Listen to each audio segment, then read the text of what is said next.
بالله وكفى والصلاة والسلام على من لا نبي بعد ما بعد فأعوذ بالله من الشيطان الرجيم بسم الله الرحمن الرحيم يسألونك عن الأنفال قل الأنفال لله والرسول فاتقوا الله وأصلحوا ذات بينكم وأطيعوا الله ورسوله إن كنتم مؤمنين إنما المؤمنون الذين إذا ذكر الله وجلت قلوبهم وإذا تليت عليهم آياته زادتهم إيمانا وعلى ربهم يتوكلون الذين يقيمون الصلاة ومما رزقناهم ينفقون أولئك هم المؤمنون حقا لهم درجات عند ربهم ومغفرة ورزق كريم صدق الله العظيم.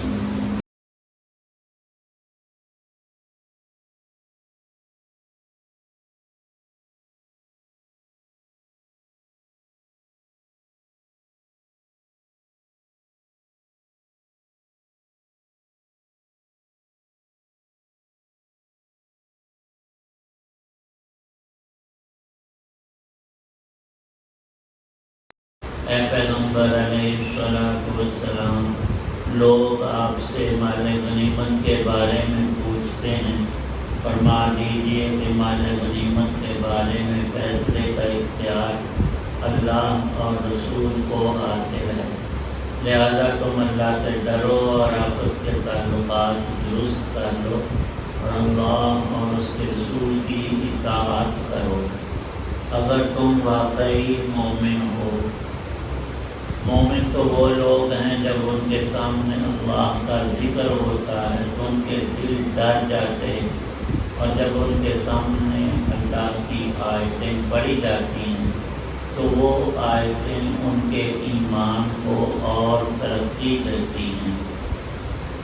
اور وہ اپنے رب پر بھروسہ کرتے ہیں۔ جو لوگ نماز قائم کرتے ہیں اور ہم نے ان کو جو رزق دیا ہے اس میں سے فی سبیل اللہ خرچ کرتے ہیں، یہی لوگ ہیں جو حقیقت میں مومن ہیں۔ ان کے لیے ان کے رب کے پاس بڑے درجے ہیں، مغفرت ہے اور باعزت رزق ہے۔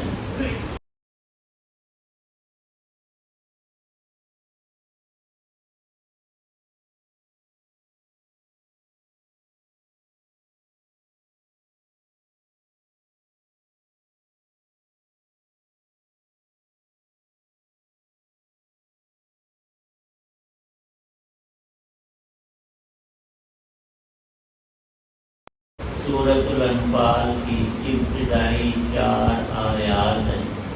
مفسرین کرام نے لکھا کہ حضرت رسول پاک صلی اللہ تعالی علیہ وسلم کو اللہ تعالی شانہ نے حکم دیا آپ خود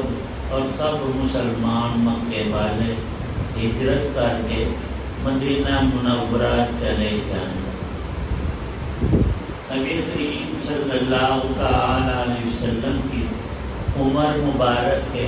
پہلے 40 سال مکے میں گزرے۔ ان سب لوگوں کا مشاہدہ تھا کہ ہم نے ایسا زندگی بھر سچا اور امانت دار آدمی نہیں دیکھا۔ جب رسول پاک صلی اللہ علیہ وسلم پر وحی کا آغاز ہوا اور آپ نبی بنا کر مبعوث کیے گئے انسانوں کی طرف، سب سے مخاطب آپ کا اپنا ہی قبیلہ سب سے پہلے تھا۔ وہ قریش لوگ تھے، برادری کے مکے کے۔ ان کو رسول پاک صلی اللہ علیہ وسلم نے صفا پہاڑی، جہاں پر حج عمرہ کرنے والے خانہ کعبہ کا طواف کرنے کے بعد سعی کرتے ہیں، یہی صفا پہاڑی پر رسول پاک صلی اللہ علیہ وسلم نے کھڑے ہو کر مکے کے لوگوں کو جمع کر کے اللہ کے دین کی دعوت دی، اور یہ کام آپ نے مکہ مکرمہ میں مسلسل 13 سال کیا۔ آپ کی عمر مبارک جب 53 سال ہوئی تب ہجرت کا حکم ہوا، لیکن حالات اور واقعات کیا تھے؟ سوائے چند نفوس کے جو ایمان لائے مرد عورتیں، باقی اکثریت وہ اپنے کفر و شرک پر نہ صرف یہ کہ جمے رہے، بلکہ انہوں نے رسول پاک صلی اللہ علیہ وسلم اور ایمان لانے والے کمزور لوگوں کو دن رات ہر طرح کی اذیتیں اور تکلیفیں پہنچائیں کہ یہ لوگ اپنے دین سے ہٹ جائیں اور اسی کفر و شرک میں واپس ہو جائیں جس پر پہلے تھے، یہاں تک کہ آخر میں مشرکین مکہ نے، مکہ کے بڑے سرداروں قریشیوں نے جمع ہو کر رسول پاک صلی اللہ علیہ وسلم کے قتل کا نعوذ باللہ منصوبہ بنایا اور چند لوگوں کو متعین کیا کہ وہ آپ کے کاشانہ اقدس مبارک گھر کا رات کو گھیراؤ کریں، جب بھی آپ باہر نکلیں تو یک بارگی سب لوگ حملہ کر کے جو وہاں کھڑے ہوں تو رسول پاک صلی اللہ علیہ وسلم کو شہید کر دیا جائے۔ اللہ پاک نے فرمایا کہ آپ کی حفاظت آپ کا رب خود کر رہا ہے، رات کے وقت ایک مٹھی مٹی کی ان کی طرف پھینک دے، ان کی آنکھوں تک پہنچانا رب کا کام ہے۔ وہ رات کے وقت رسول پاک صلی اللہ علیہ وسلم اپنے مبارک گھر سے نکلے اور مٹھی مٹی کی ان کی طرف پھینکی، انہوں نے سمجھا کہ آندھی آئی ہے، مٹی اڑی ہے، آنکھیں ملتے رہ گئے۔ آپ ان کے پاس سے گزر کر نکلے اور پروگرام کے تحت حضرت ابو بکر رضی اللہ تعالی عنہ نے کچھ سامان سفر اور سواری کا بندوبست کر رکھا تھا۔ وہاں سے مکہ شہر سے نکل کر غار ثور میں رسول پاک صلی اللہ علیہ وسلم اور حضرت ابو بکر رضی اللہ عنہ 3 راتیں وہاں قیام فرمایا۔ یہ مکے کے لوگ ڈھونڈتے رہے، وہاں تک ان کے کھوجی ان کو لے کر بھی گئے، لیکن جس کو رب رکھے اسے کون پکڑے۔ وہاں جا کر کہنے لگے جالا لگا ہوا ہے، کبوتری نے انڈے دیے ہیں، یہاں کوئی انسان اندر جاتا تو یہ منظر تو نہ ہوتا۔ وہیں سے اللہ نے ان کی مت ماری، واپس آ گئے اور رسول پاک صلی اللہ علیہ وسلم اللہ کی حفاظت میں مکہ مکرمہ سے سفر کر کے مدینہ پاک پہنچے۔ اب جن راہوں سے اللہ کے رسول مع آپ کے دوست حضرت ابو بکر رضی اللہ عنہ گزر کر اور جس راستے کو طے کر کے مکہ سے مدینہ پہنچے، وہاں ایک شاہراہ عام سڑک پڑی، شاہراہ ہجرت اس کا نام ہے۔ اللہ پاک نے وہ مقبولیت اور مرتبہ اور علو شان ہمارے پاک پیغمبر صلی اللہ علیہ وسلم کو عطا کیا کہ آپ کی ایک ایک چیز 1500 سال گزرنے کے بعد بھی موجود ہے۔ وہ راستہ موجود ہے جس پر سفر کر کے آپ نے ہجرت کی تھی۔ مدینہ پہنچ گئے، لیکن ان لوگوں نے وہاں بھی رسول پاک صلی اللہ علیہ وسلم اور مسلمانوں کو سکھ کا سانس نہیں لینے دیا۔ اپنا ایک وقت بھیجا، پیغام بھیجا۔ مدینے کا ایک بڑا سردار عبداللہ ابن ابی تھا، جو رئیس المنافقین بھی کہلایا، اس کو کہا کہ یہ ہمارے بھاگے ہوئے لوگ جن کو تم نے پناہ دی ہے، ان کو نکال دو اپنے شہر سے۔ ورنہ ہم تمہارا بھی تیا پانچا کر دیں گے اور چھوڑیں گے نہیں، نہ ان کو نہ تمہیں۔ اور پھر انہوں نے شرارتیں شروع کی کہ رسول پاک صلی اللہ علیہ وسلم کے کچھ جانور باہر کسی چراگاہ میں چل رہے تھے، ان لوگوں مکے کے لوگوں نے وہاں حملہ کر کے اپنے کچھ فوجی دستے بھیج کر وہ مال جو ہے وہ ڈاکہ ڈال کر لے آئے اور بڑے خوش تھے۔ مدینے کے سردار تھے سعد بن معاذ اوس قبیلے، وہ عمرے کے لیے مکے آئے، خانہ کعبہ کا طواف کر رہے تھے۔ ابو جہل نے ان کو روکا اور کہا کہ معاذ تو وہاں کا سردار ہے اور ہمارے بھاگے ہوئے لوگوں کو تو نے پناہ دی ہے، اگر تیرے ساتھ کوئی معاہدہ ہمارے کسی بندے کا نہ ہوتا تو میں نے تمہیں قتل کر دینا تھا۔ انہوں نے کہا کہ تو قتل کرنے کیسے قتل کر سکتے، میں تو تیرے راستے بند کر دوں گا، تجارت کے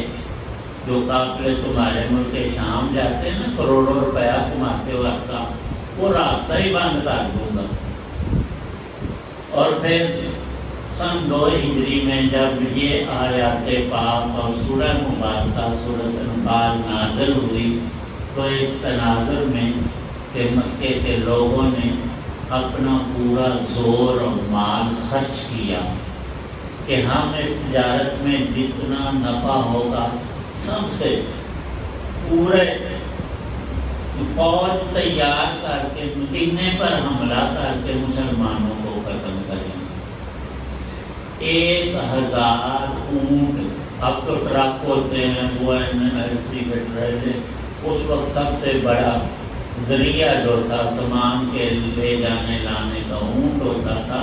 تو 1000 اونٹوں پر ان کا سامان تجارت کے لیے مکے سے روانہ ہو کر ملک شام پہنچا، اور مال جو تھا ان کو تجارت میں پہلے سے بھی کہیں زیادہ نفع ہوا، کروڑوں اربوں کا مال تھا۔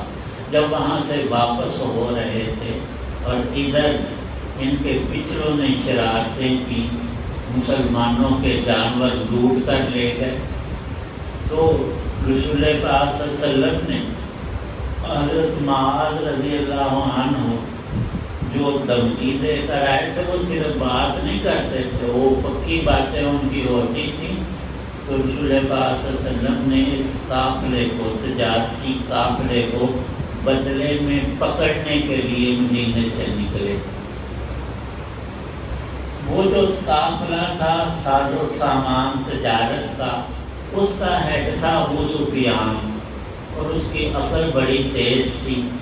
وہ ہر طرح کی خبریں بھی رکھتا تھا، ایسے ہی تو نہیں اتنی بڑی تجارت کر رہا تھا اتنے دور دراز کے ملک سے،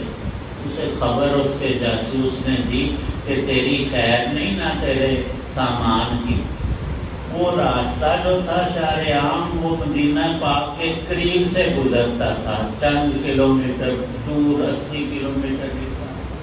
اور وہاں سے گزر کر انہوں نے مکے جانا تھا۔ تو رسول پاک صلی اللہ علیہ وسلم اپنے اصحاب میں سے 313 اس وقت فوری طور پر جو تیار ہو سکے مجاہد، ان کو لے کر ابی سفیان کے قافلے کو روکنے اور ان کا مال لوٹنے کے لیے بدلے میں، یہ نہیں کہ وہ ڈاکہ ڈال رہے تھے، نہیں، وہ پرانی ساری دشمنی، اور ایک دوسرے کو پہلے جو کہہ چکے تھے، اس نے کہا تمہارا بندہ کوئی مکے آئے ہی نہ حج کے لیے، نہ عمرے کے لیے، نہ کسی چیز، ہم قتل کر دیں، یہ ابو جہل نے کہا، اور انہوں نے کہا ہم تمہارا راستہ بند کریں گے، تو بند کرنے کے لیے نکلے۔ بعض لوگوں نے اس کے برخلاف باتیں لکھی، نہیں جی ایسا تھا ویسا تھا، مسلمان مال نہیں لوٹتے تھے۔ اور جب رسول پاک صلی اللہ علیہ وسلم کے قتل تک کا انہوں نے منصوبہ بنایا، تو مال کیا چیز ہے، اصل تو جان ہوتی ہے انسان کی۔ تو نبی پاک صلی اللہ علیہ وسلم نے اللہ کا حکم پا کر اس قافلے کو روکنے کے لیے جب نکلے، اور اسے خبر پہلے سے ہو گئی، وہ یہ سیدھا راستہ چھوڑ کر اوپر سے جو سمندر کے قریب کنارے سے راستہ گزرتا تھا، اس نے اپنے وہ تجارت کا سارا سامان ادھر سے منتقل کیا اور فوری پیغام بھیجا مکے میں کہ ہم تو لٹ جائیں گے اور سارا مال مسلمان چھین لیں گے اور ہمیں پکڑ لیں گے، ہماری مدد کے لیے نکلو۔ تو مکے میں اس وقت بڑا سردار ابو جہل تھا، اس نے فوری بنیادوں پر تیزی سے 1000 کا لشکر تیار کیا اور پورا ساز و سامان جنگی ساتھ لیا، مکے سے باہر آیا۔ تو اب دوسری خبر اسے ابو سفیان کی طرف سے پہنچی کہ ہم دوسرے راستے سے نکل آئے ہیں، مسلمانوں کی پکڑ سے باہر ہو گئے ہیں، اب ہماری طرف آنے کی تمہیں ضرورت کوئی نہیں، حفاظت کی۔ وہ بدمست تھا، اپنے غرور اور نشے میں پڑا، اس نے کہا کہ اب ہم ایسے واپس نہیں آنے گے۔ ابو جہل نے کہا ایک بھی مسلمان زندہ ہے ہم چھوڑیں گے نہیں، مدینے پر حملہ کریں گے۔ اس کی مت ماری گئی، اس کی موت بھی وہاں لکھی تھی، میدان بدر میں پہنچا۔ قرآن پاک کی ان آیات سورت میں اس کی پوری تفصیل ہے اور جنگ کے نتائج، آثار اور بہت سی اہم باتیں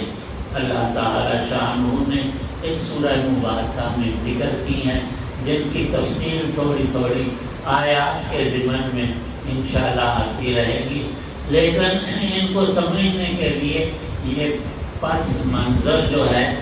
یہ ضرور ذہن میں رکھنا پڑے گا۔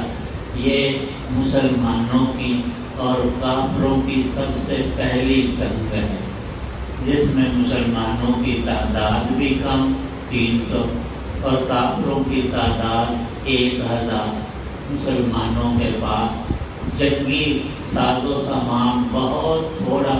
اور وہ لوہے میں غرقاب، ہر طرح کے ہتھیار ان کے پاس، لیکن نتیجہ یہ نکلا کہ اللہ تعالی شانہ نے رسول پاک صلی اللہ علیہ وسلم اور مسلمانوں کی مدد کی، کافروں کو شکست فاش ہوئی اور ان کا اتنا نقصان ہوا جس کا انہوں نے سوچا بھی نہیں تھا، اور مسلمانوں کو اللہ نے فتح، مال و منال، مال غنیمت، دنیا آخرت کی کامیابی، عزتیں اور کامرانی عطا فرمائے۔ اور ہمارے لیے اس میں درس یہ رکھا کہ جب بھی اہل ایمان اللہ کے پاک پیغمبر صلی اللہ علیہ وسلم کی اطاعت کریں تو اللہ کی مدد ان کو ضرور حاصل رہے گی، اور یہ اصول اللہ کا تا قیامت ہے۔ اور بارہا دنیا نے اس کو آزمایا اور دیکھا کہ جب بھی اہل ایمان نے ان آیات کی روشنی میں عمل کرتے ہوئے اللہ کے کسی بھی حکم کو پورا کیا ہے تو اللہ نے ضرور میں کامیابیاں عطا فرمائی ہیں۔ اللہ ہمیں بھی عمل کی توفیق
الحمدللہ رب العالمین والصلاة والسلام علی رسول اللہ ربنا آتنا فی الدنیا حسنہ وفی الآخرۃ حسنہ بیماروں کے لیے دعا کرنا ہے اللہ سب مریضوں کو شفا عطا یا اللہ پاک قرآن پاک پڑھنے سمجھنے کی توفیق عنایت جتنے مریض در ہسپتال جہاں بھی ہیں ہر ایک کو تندرستی عطا سب بیماریوں سے ہماری حفاظت کرنا یا اللہ پاک جتنے حضرات دعا میں موجود ہیں سب کی نیک دعائیں قبول فرما صلی اللہ تعالی علی خیر خلقہ محمد وعلی آلہ وصحبہ واہل بیتہ اجمعین آمین